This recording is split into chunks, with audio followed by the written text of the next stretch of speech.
মুমিনের কম থাকলেও আমি বলি, কেউ যদি এসে বলে হুজুর একটু দোয়া করেন, খুব পেরেশানিতে আছি, আমি তার হাত চুমু খেয়ে বলি তোমাকে মোবারকবাদ, যে আল্লাহ তোমাকে ভালোবাসে।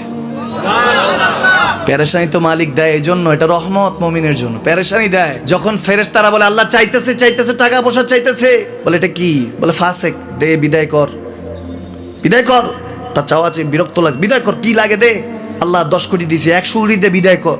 মুমিন যখন চাইতে থাকে আল্লাহ আমাকে কিছু লাগবে, যখন একটু করে চায় আমার মাটাকে সুস্থ করে দাও, বাবাটাকে আল্লাহ আমার স্ত্রীকে, আমার আমাকে একটু তৌফিক দাও, চাইতে থাকে মুমিন। আল্লাহ বলে যখন ফেরেশতারা দেখে মুমিন চাচ্ছে, দেরি করতে পারে না, তাড়াতাড়ি খাজানা নিয়ে দিতে নেবে, আল্লাহ বলে রাখোস না, এত তাড়াহুড়া কিসে?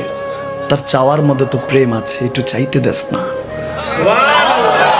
থাকুক না মুমিন আর একটু পেরেশান, থাকুক না, থাকতে দেস না, একটু থাক, একটু থাক।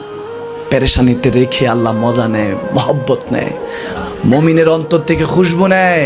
আল্লাহর বড় মায়া, মুমিন যখন চায় আল্লাহ তখন মায়ার নজর নিয়ে তাকায়, হায় হায় আমার বান্দা, সুবহানাল্লাহ।